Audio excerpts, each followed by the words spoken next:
why a narcissist will not be honest.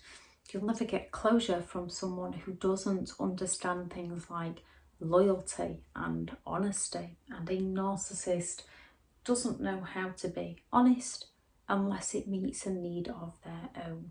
This video is going to be about why a narcissist will just never be honest with you. Thank you very much to all the returning subscribers and your continued support. If you are new to the channel, I'm Elizabeth Shaw. This channel is all about the narcissist personality disorder, to give you more understanding of the people you might be dealing with in your life, how to handle yourself around those people if you cannot go no contact, and different methods to find what works for you to help you overcome narcissistic abuse. If you do find the information helpful on the channel, please do subscribe. Trying to get the truth out of a narcissist often leaves us full of resentment. It leaves us confused, angry, frustrated, can leave us full of anxieties, and showing a narcissist facts and evidence can leave us in a very dangerous situation. And trying to get those around us to understand what a narcissist is capable of is also extremely frustrating, as we often find when we explain to somebody how the narcissist has treated us, they'll say they have never treated me that way. And that's a bit like saying, oh, so-and-so stole my car. Well, they've never stolen my car. It doesn't make it right that they've not done it to one person. If they've done it to somebody else, it is still wrong. To a narcissist, their opinion, their reality, their truth is their truth, and everybody else should agree. They believe they are perfect. They don't think they make mistakes. If they make a mistake, they believe that mistake to be someone else's fault.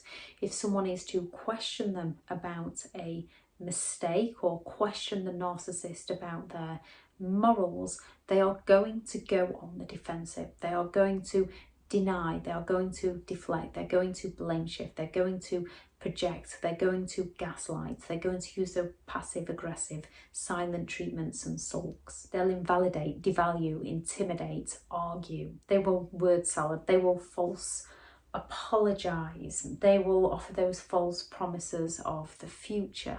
They will do anything except accept responsibility for their own behaviour.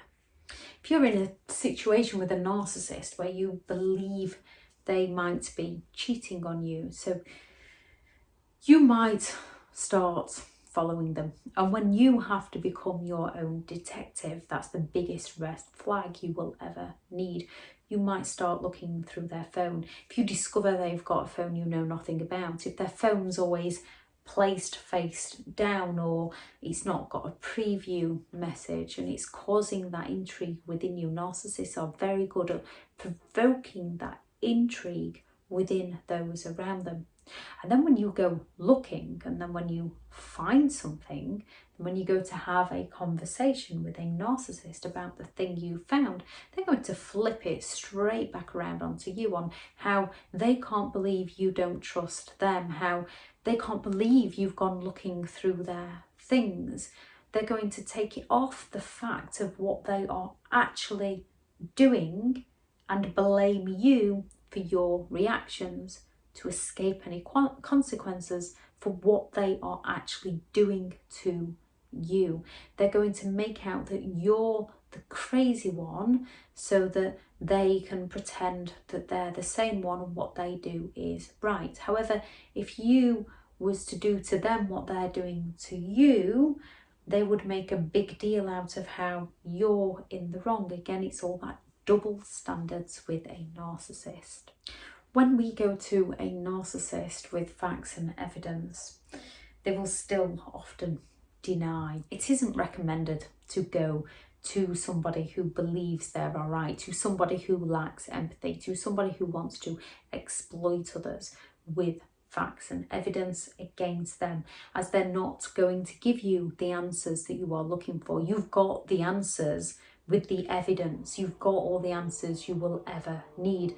Going to them just puts yourself in a risky situation. As a narcissist fears exposure, and those with a lack of empathy, you never know quite how far they're going to take it. Your closure is your answer, that you have the evidence of what they are doing.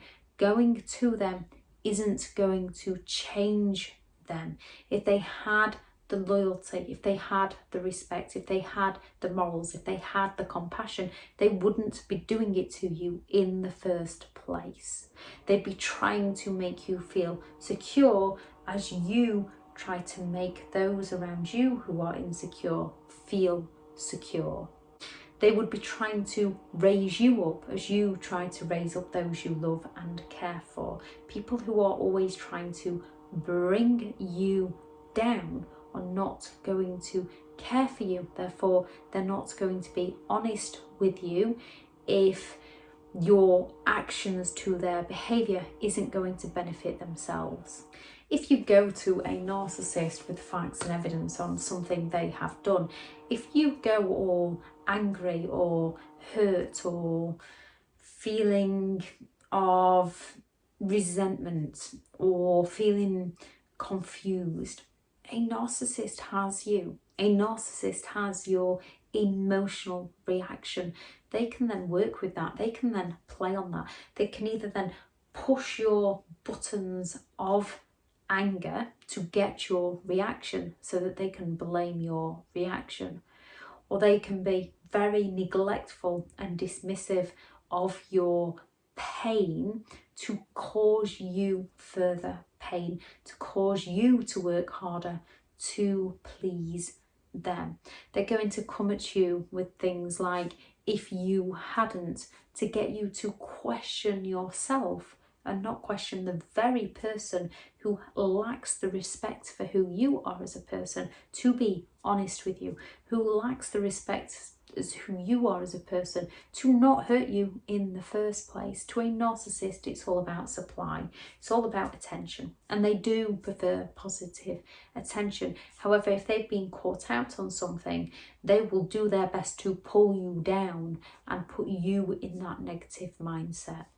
If you go asking calmly to have a conversation, to communicate with them, to try and work out what's going wrong and try and grow together and work through whatever the situation is together, a narcissist is going to take this as criticism, because they're not getting a rise out of you. They're not getting the attention they want from you, and they also don't want to discuss the very things that they've done to you. Therefore, they're going to do all they can to get that rise out of you so that they can blame you.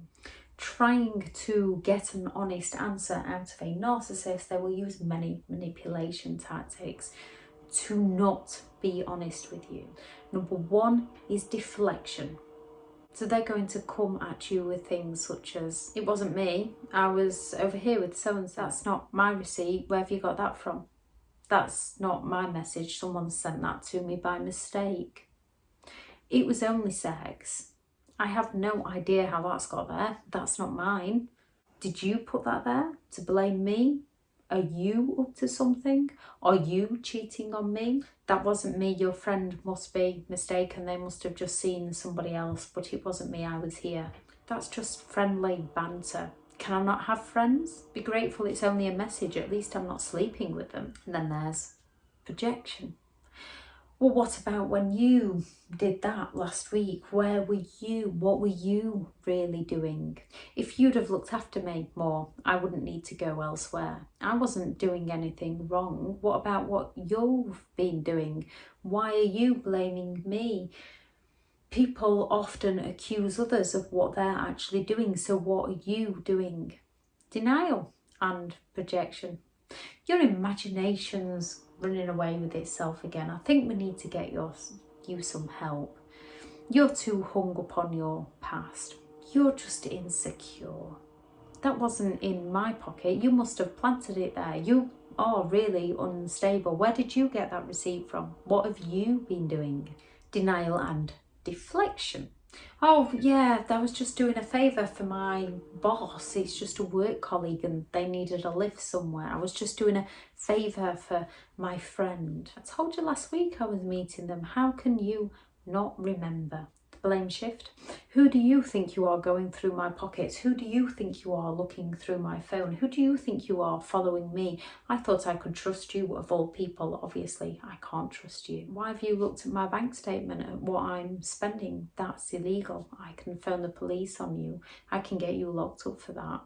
If you'd put out more, I wouldn't need to go elsewhere.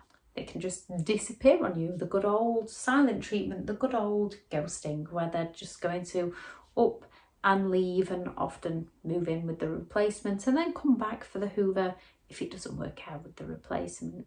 Verbal abuse. Look at the state of you. There's no wonder I need to go elsewhere. Who do you think you are? I'm so fed up of your constant accusations. You need to go and work on your past.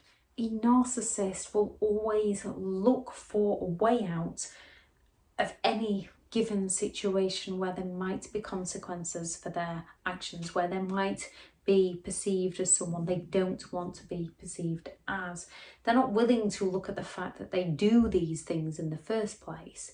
They're just going to find a way to twist it round and to hurt you more. A narcissist will not accept faults. No matter how much evidence you have against them, they will always find someone else to blame. Whatever a narcissist does says more about them than it ever will you. The closure you have within yourself by knowing who they truly are as a person. Yes, we have to sift through the illusion and the gaslighting and the manipulation and everything else they put us through to recognise their patterns of behaviour, and that is who they are as a person, and we need to learn to walk away from that person so that we can be who we want to be without having every single emotional button pushed to be who the narcissist wants us to be, or to see reality as the narcissist wants us to see reality, while they get away with whatever it is they're doing. Closure is what we give ourselves. Closure is not what they give us. If closure is what they give us, then our closure is their behaviour towards us. Their behaviour towards us is the biggest red flag that we need to close the door on that person and no longer allow them to treat us in the ways that they treat us. Now, it's not that easy with all their gaslighting and manipulation. It's not that easy with all their guilt trips and with financial abuse. However, closing the door on that chapter of your life and moving on to a new chapter of your life is possible, and it's the best thing you'll ever do. Just find a safe way out. It is on a spectrum, so there is those who are more dangerous than others. There is those where you can go limited contact and grey rock. There is those where you will have to find a way to go no contact. You know the situation you're in and the person you're dealing with. If you don't feel safe, you need to find a safe way out. You can and you will. One of the best things you can do is be your own best advisor, be your own best friend. Write it down as it's happened to you. Write down the story as it is happening to you. Make sure the narcissist can't find it. And then the next day, read that as if somebody you really care for has come to you with that story. What advice would you give that person? And you know full well, giving somebody that advice, they might not follow it. They might find it difficult. It is difficult. It is also possible. Be your own best friend. Be your own best advisor. You can find a way out of this. I shall add the video in the description of how narcissists distract us from the truth. And I shall add the video on the cheating narcissist, because there's many ways narcissists cheat people. Thank you very much for listening. Go out there and start creating that life you deserve today, because you do deserve to be happy. You do deserve to be around people who respect who you are as a person. Bye.